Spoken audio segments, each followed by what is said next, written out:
जय सद्गुरुदेव। मैं तांत्रिक विशाल ठाकुर अध्यात्म की दुनिया में आपका हार्दिक स्वागत करता हूँ।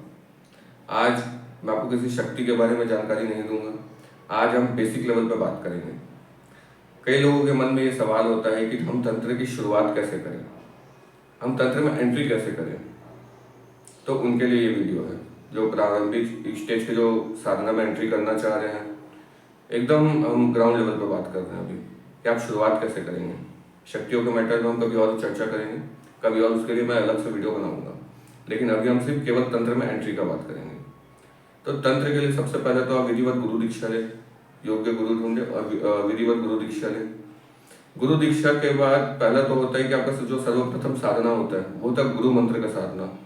एक 1.25 लाख का जाप का अनुष्ठान करें दशांश समन के साथ। उसके बाद कवच किलन वगैरह कुछ होते हैं, उन्हें आप सिद्ध करें। ये जो मैं आपको बता रहा हूँ ये जैसे मेरे सद्गुरुदेव जी द्वारा जो सद्गुरुदेव जी के सानिध्य में जैसा मैंने ज्ञान ग्रहण किया है, मैं उस हिसाब से बता रहा हूँ। बाकी और भी बहुत सारे गुरु हैं, उनके कई अलग अलग नियम होते हैं। तो आप जिन्हें भी अपना गुरु ढूंढे या जिन्हें भी अपना गुरु बनाए, तो आप उन गुरु जी के सानिध्य में अपना साधना प्रारंभ कर सकते हैं। मैं यहाँ प्रारंभिक स्तर पर बात कर रहा हूँ अभी एकदम। तो सबसे पहले तो जो आपका रहता है वो गुरु मंत्र का जाप चालू होता है। अब मैं पहले बता दूं कि गुरु मंत्र का जाप क्यों होता है। सिर्फ दीक्षा ग्रहण करने से गुरु और शिष्य संबंध नहीं स्थापित होता है, गुरु का आदेश का पालन करना भी जरूरी होता है। जैसा गुरु कहे वैसा। गुरु और शिष्य का आपका संबंध बनता कैसे है, इसे आप इस तरीके से समझिए कि गुरु और आपके बीच में एक ब्रिज बना हुआ है। जब तक आप उस ब्रिज को पार नहीं करेंगे, अपने गुरु में एकाग्रचित्त नहीं हो जाते, तब तक वो गुरु शिष्य संबंध स्थापित नहीं होता है। अब इसे करना कैसे है, तो इसलिए प्रारंभिक स्तर का जो गुरु मंत्र का साधन होता है वो किया जाता है। आप जितना भाव में डूब के, जितना अपने गुरु भाव में डूब के गुरु मंत्र का साधना करेंगे, उतना आप गुरु के समीप आप पहुंचते जाएंगे। वैसे तो गुरु मंत्र का जाप आप जितना कर ले उतना कम है, लेकिन एक प्रारंभिक स्टेज के लिए 1.25 लाख का अनुष्ठान बताया जाता है कि 1.25 लाख का आप अनुष्ठान कर लीजिए हवन के साथ, तब जाकर आप गुरु से मिलते हैं। लेकिन सिर्फ जाप ऊपर ऊपर नहीं चलता, पूरे मन से, तन से, धन से करना पड़ता है। सब चीज मिला के पूरा एकदम भाव से, पूर्ण भाव से, पूर्ण रूप से। एक बार आपने अपना गुरु मान लिया तो बस। और जिस दिन आप अपने गुरु के भाव में डूब गए और गुरु के आदेशों का पालन करना चालू कर दिए, वहां से फिर आपके तंत्र की स्टार्ट होती है, वहां से आपके साधना की स्टार्ट होती है।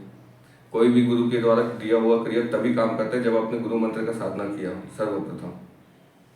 उसके बाद फिर गुरु की सारी क्रिया काम करनी चालू हो जाती है। इसके बाद कवच किलन वगैरह सिद्ध करें। हालांकि गुरु मंत्र स्वयं अपने आप में ब्रह्मास्त्र होता है, लेकिन मेरा मानना यह है कि गुरु मंत्र जो होता है उसे आप लास्ट के स्टेज के लिए रखें, प्रारंभिक स्टेज के लिए नहीं। क्योंकि गुरु मंत्र एक सत्ता है, ब्रह्मांड का सबसे पावरफुल मंत्र होता है, जिसे कभी भी सामने नहीं लाना चाहिए। तो इसके लिए हम अपना कवच किलन पहले सिद्ध करवाते हैं, जिससे आप प्रयोग कर सके अपने कवच के लिए, दूसरों को सुरक्षा देने के लिए, बाकी चीजों के लिए। फिर तीसरे नंबर पे जो आता है, पहला क्या हो गया, गुरु मंत्र हो गया, कवच किलन हो गया। अब तीसरे मंत्र पे आता है सर्वप्रथम अपने इष्ट की साधना करना। जो भी आपके इष्ट होंगे, जैसे किसी की माता काली है, किसी के भैरव जी हैं, किसी के शिव जी हैं, किसी के हनुमान जी हैं, तो सर्वप्रथम आपको उनको प्रसन्न करना चाहिए। सर्वप्रथम अपने इष्ट को आप प्रसन्न करें। उसके बाद फिर बाकी आपको जो साधना करना है, फिर आप एक एक करके साधना करते जाइए अपने हिसाब से, या जो आपकी नीड हो उसके हिसाब से। और मैं तो ये कहूँगा कि आप अपने नीड के हिसाब से ना करके जो गुरु आदेश में आपको साधना मिले, जो आपके गुरु जी आपको प्रदान करते जाए, अब वो साधना आप स्टार्ट करते जाइए। और सबसे बड़ा चीज, एक चीज और बता दो, तंत्र में हड़बड़ी का कोई स्थान नहीं होता। तंत्र वैसे ही काम करेगा जैसे वो काम करता है। आप अगर बोलेंगे कि मुझे सिद्धियां 10 दिन में मिल जाए, 11 दिन में मिल जाए, तो ये संभव है ही नहीं। शुरुआती स्टेज के जो साधक होते हैं उनके लिए 1 दिन की जो सिद्धि होती है, 3 दिन की जो सिद्धि होती है, जो साधनाएं होती है, वो होती है हाई लेवल के साधना के लिए, जो रेगुलर 4-5 साल से साधना करते आ रहे हैं, वो कर सकते हैं। जो तंत्र को अच्छे से समझता हो, वो साधना उनके लिए। तो आप कभी भी अपना समय पर, अगर आप शुरुआत है तंत्र में, अगर आप स्टार्टिंग करें, तो कभी भी आप 1 दिवसीय 3 दिवसीय साधना में अपना समय व्यर्थ नहीं कीजिएगा। पहले बड़ी बड़ी साधना उठाइए, कम से कम अपने गुरु मंत्र का साधना किया, फिर अपने इष्ट का कम से कम 40 दिवसीय कुछ साधना कीजिए, कुछ अच्छा साधना कीजिए बड़ा। खासकर अपने इष्ट का, देवी देवता का साधना कीजिए। भूत प्रेत ये सब तो बाद में होते रहते हैं, इसलिए तो आपके पास जीवन पड़ा है। अगर आपको अच्छे से साधना करना है तो उसके लिए तो आपके पास जीवन पड़ा है। लेकिन पहले अपने आप में प्रबलता लाइए आप, फिर बाकी साधनाएं आप एक एक करके आप अपनी साधनाएं अपनी चालू करते जाइए गुरु जी के सानिध्य में अपने। उसके बाद फिर आप जब आपका हो जाए तब फिर आप भूतों में जाइए, प्रेतों में जाइए, या जो भी आपको लगता है कि आपको साधना करना है तो वैसा कीजिए। क्योंकि भूत प्रेत का सीधा सीधा कॉन्सेप्ट है, आपने भूत प्रेत का साधना किया, वो आए तो आए, नहीं आए तो नहीं आए, वो एक अलग मैटर है। लेकिन देवी देवता के केस में ऐसा नहीं होता। देवी देवता का अगर आप साधना कर रहे हैं, वो अगर प्रत्यक्ष नहीं भी आए तो उनकी इतनी कृपा मिल जाती है कि आपका जीवन संवर जाएगा।